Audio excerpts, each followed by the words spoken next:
اصل میں اقبال کے ہزاروں اشعار میں سے چند سو ہیں جو ہمارے مذہبی خطیبوں کی ڈومین میں پورے آتے ہیں۔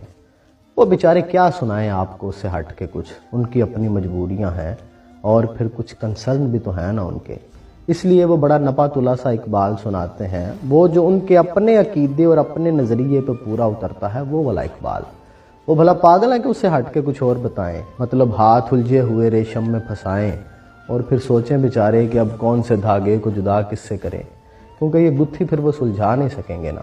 اور بیچارے کس منہ سے بتائیں کہ اقبال دانائے جرمن کو کیا سمجھتا ہے،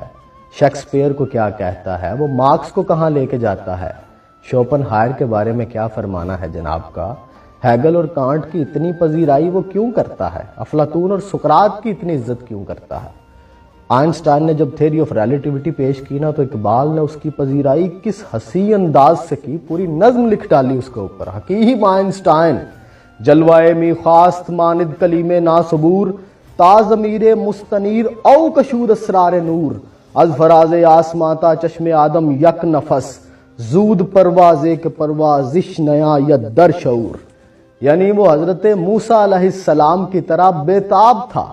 یہاں تک کہ اس کے روشن دل نے نور کے اسرار کھول دیے۔ اور بھائی نے بڑی خوبصورت بات کی تھی کہ اقبال ہمیں کنویں کا مینڈک بنانا ہی نہیں چاہتا، وہ تو کہتا ہے میں تمہیں سمندر میں لے کے جاؤں گا، وہاں ہر بڑے ایلیگیٹر سے تمہارا تعارف کرواؤں گا، ساری بڑی بڑی شارک سے تمہیں ملواؤں گا پہلے، جنہوں نے دنیا کی تاریخ میں بھونچال پیدا کر دیے تھے۔ اور پھر کوئی کنجوسی نہیں کرتا، نہ ان کے تعارف میں نہ ان کی تعریف میں۔ حفظ اسرار کا فطرت کو ہے سودا ایسا، رازداں پھر نہ کرے گی کوئی پیدا ایسا، وہ کلیم بے تجلی وہ مسیح بے صلیب، نیست پیغمبرو لیکن در بغل دارد کتاب۔ ہر بڑے دماغ سے سیکھنے پہ مائل کروں گا، کیونکہ علم میراث مومن ہے، جہاں سے ملے گا دلواؤں گا، ابلیس کا تعارف کرواؤں گا، جبرائیل کے پاس لے کے جاؤں گا، تمہیں پہلے میں تم سے ملواؤں گا، اور آخر میں در مولا کائنات پہ لا کے بٹھاؤں گا، پھر کلمہ پڑھواؤں گا، اور اس اوج ثریا کا خواب دکھاؤں گا جہاں ہاتھ ہے اللہ کا، بندہ مومن کا ہاتھ، غالب و کار آفریں کار کشا کار ساز، اور پھر وہاں بھی کہہ کے لگواؤں گا جہاں سانسیں اٹک جاتی ہیں، کلیجے حلق کو آتے ہیں، دوری مس سواد وطن باز چوں رسیم، ترکے سبب رضوع شریعت کجا رواس،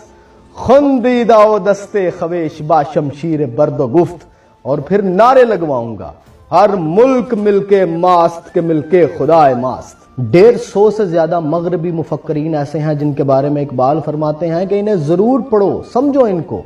قدرت کسی کی تپسیا کو ضائع نہیں کرتی، غائب و شہود میں صرف عقل حجاب ہوتی ہے، اور جس کی عقل زیادہ متجسس فتنہ جو سراغ رساں ہوتی ہے، وہ کچھ ایسے راز پا لیتی ہے جو عمومیت کے نزدیک تو بڑے خفیہ راز ہیں، لیکن خصوصیت کے نزدیک وہ علم ہوتا ہے۔ عقل جبلت سے شروع ہوتی ہے، اور تمام عمومیت کے اندر جبلت یکساں ہے۔ عمومیت میں جبلت کی یکسانیت سے وہ جو علم پیدا ہوتا ہے اسے ہم کامن انٹیلیجنس کہتے ہیں۔ یہ جبلت جب تہذیب یافتہ ہوتی ہے، علم الاشنا ہوتی ہے، ڈیٹا کلیکٹ کرتی ہے، اسے ہم انٹیلیکٹ کہتے ہیں، جس کی بنیاد پہ لوگ دانشور بنتے ہیں، دانا و بینا بنتے ہیں، علمیت کے دعوے دار بنتے ہیں۔ تو جب کوئی دانا و بینا، جب کوئی انٹلیکچول، جب کوئی علمیت کا دعوے دار ایک خاص نقطہ مرکوز پہ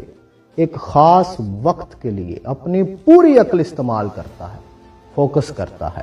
تو پھر اس کے لیے چند رازوں سے پردہ ہٹا دیا جاتا ہے۔ جیسے الیگزینڈر فلیمنگ 12 سال تک کلچر پلیٹ پہ فوکس کرتا رہا، آئنسٹائن نے بھی ایک عرصہ تپسیا میں گزارا ہے۔ اقبال تو اسے کہتے ہیں حکیم آئنسٹائن،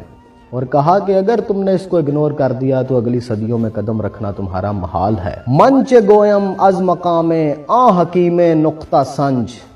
کردہ زرتشت ز نسل موسیٰ و ہارون ظہور۔